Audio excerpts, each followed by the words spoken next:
find everything you need in all of this. Potatoes, rice, and bread, we'll burn it as we take it in. You're gonna sing your heart out, sing it like you mean it. You're gonna sing everything you're thinking, you're gonna sing it until you listen, cause it really brings us wow together. Well, I'd say that settles all arguments of difference. Survive it, but question it. We'll get you a magic. What brings you out to Occupy Baltimore? I came in because I was excited about people finally getting together and complaining about things that we're just living with every day, and it seems like politicians aren't really hearing people, and it's like the system is kind of broken because people are really trying to get through and a lot of people are just taking advantage of it. So that's why it's nice to see people engaged and trying to change things.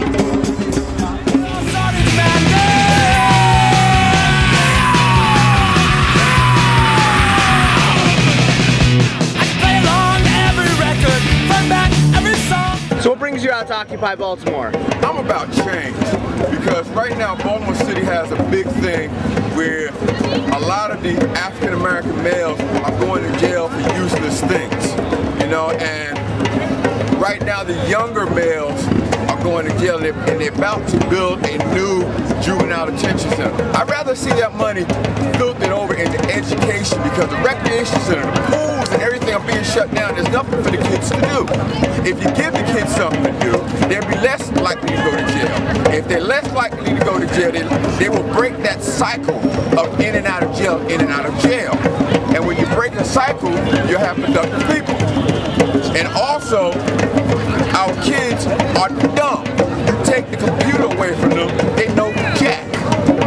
You know, so we need to old-fashioned educate them also.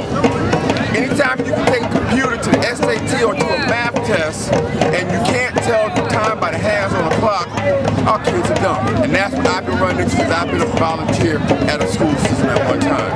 You know, so I'd rather see change in that way for our kids coming up. That's why I'm out here giving out flyers to our families, you know, because what we're doing out here is going to affect these little ones later on, you know? Yep. That's why I'm out here. Everyone means to you, you can make it in industry. Some people think they want him that's worth anything. With some more humility, it'll take us farther than the cross we're funding. Lots of things. Certainly the standard issues of deep concerns and exasperations about corporate control of government, corporate control of our economy, and all the environmental destruction, all these issues, which we could iterate and go over again. So certainly they're critical. What I'm really here for at this point is community building, forming capacity. The values that I have and many of us have here are values that are very deep. Learning how to work together in horizontal, non-hierarchical ways. To live and work this way is extraordinarily difficult. In a sense, we're practicing. We're trying to model the kind of life that we think ought to exist in society, and we're trying to create it here. If we can't have it here, then what right do we say society ought to be this way? Right? So that's, to me, critical. One thing that's happening here is in this zone is people are coming and congregating and talking about ideas, hearing each other out, disagreeing. We profoundly disagree with each other here on some very core values. And we're hearing each other, disagreeing with each other, and trying to work through them. Right? So one thing that's happening here, and that we're all part of, is working through our differences. What would it mean to actually unite? What would it mean to actually become a, not necessarily a unified voice, but to actually make progress together and not be fractured? So this is a space where people can come, can serve, can talk, can hear, can learn. Learn how to take responsibility for their own spaces, learn how to police ourselves, learn how to pick up trash, learn how to hug each other, meet people you never would have met before. I met two kids last night from the hood, my son's age, 17 and 18 years old, heard their stories, we talked about them, their aspirations, their frustrations, the things they have to deal with in their life. We sat down and talked for 2 hours. I never would have met these kids before. Never would have met them. Now they're my friends. I see them around. So we're building community. We have many visions here. Some of our visions are more insurrectionary, more anti-system. Some of our visions are very much collaborative. Some of our visions are more transformative. Some of us are committed nonviolent pacifists like myself. Some of us are confrontational, a very small minority, but yes, absolutely. And so we are working through this stuff, trying to build community and trying to understand in Baltimore what kind of a social movement can we have outside of the kind of typical establishment things. Perhaps one of the single most important things that's happening is we're learning how to do consensus processing.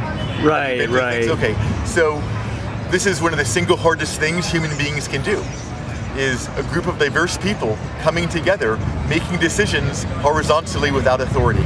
It is extraordinarily difficult. Yeah, some of the General Assembly meetings, they can go on when it gets to a topic that's controversial. And some of these issues we should be talking about for weeks. The problem is we don't have that time.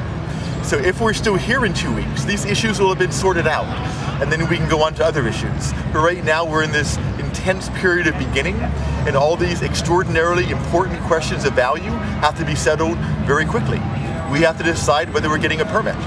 Right? A majority wants to get a permit, but many people don't, and for them it's a core value issue that they do not want to cooperate with the system. To me, we cooperate with the system all the time. That camera came from the system, my boots came from this. I mean, I cooperate day and night with the system. So to me that's not an issue. I want to stay here so we can continue doing this community building. Some people, for instance, want to protest against Bank of America, which is fine. I'd rather put my energy into contacting community organizations and asking them how can we serve and develop capacities of service to the community. Deep visions. Neither one is wrong, but differences. And so what we're doing then is learning how to hear our differences, process them, and come to consensus decision. If we can do that, which we might fail, if we can do that, that would be extraordinarily beautiful. So part of what I see here is the possibility of one of the most beautiful things of human interaction that I've experienced in my life. And I've done these kinds of things before when I was younger, not for a long time. I've done it in small groups, but nothing like this. And so there's obviously a worldwide movement that we're related to, going into Egypt and Tunisia and New York and Paris and all around the world. Similar but differing values. All my life I have, thought, why wasn't I alive in 1968 kind of a thing, or when Gandhi was alive, or Jesus, or whatever, right, all these things. And today, I think we're going to look back, and these times are as exciting as those times. And so I'm part of it. I'm a tiny little node in this larger network of people coming alive, educating themselves, asking how can we take power back, create a better society. Our government currently doesn't appear to be doing it, or at least it's failing in many important ways. That's not surprising. I would suggest it's probably not our government's job to do it. It's our job. It's our job. And so we're trying to see if we can create a spark for that. The odds are we'll fail, but I would like to be here for 6 months. Camp out in the snow. I'd like to get permits to get tents here, to occupy this space, create networks of people across the city with politicians and police and lawyers and community activists, bankers, everyone. Come together and see this is a special time in human history. Let's do something for the future.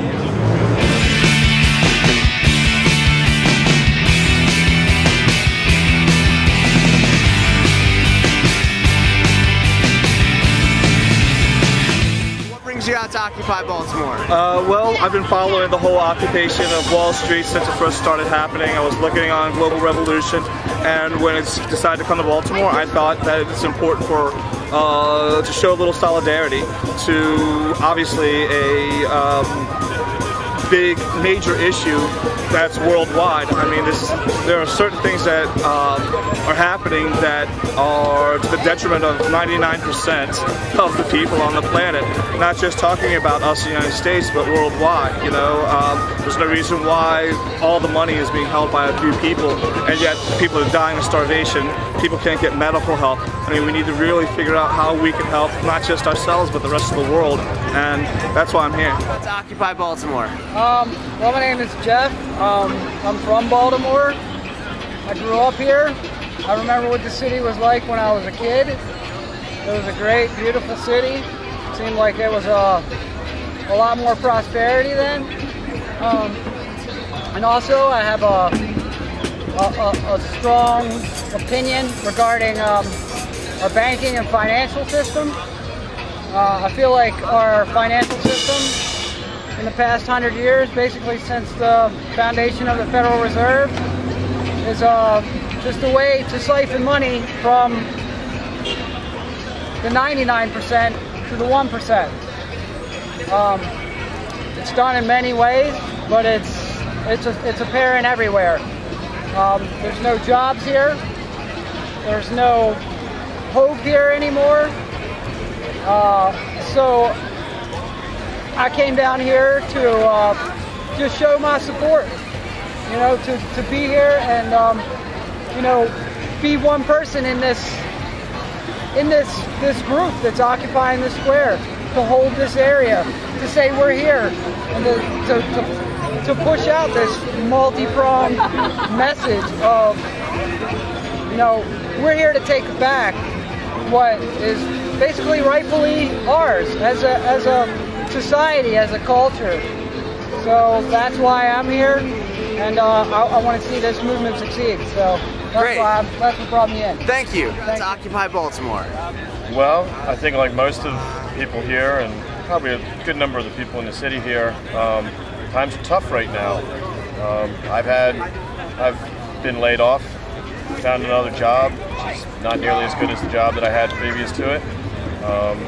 I work for a printing industry, and we suffer the same, you know, the minute the economy starts to go south, it directly affects us. So I've been downsized, I've been underemployed, I've watched what's going on with all the political parties, and I don't trust a one of them.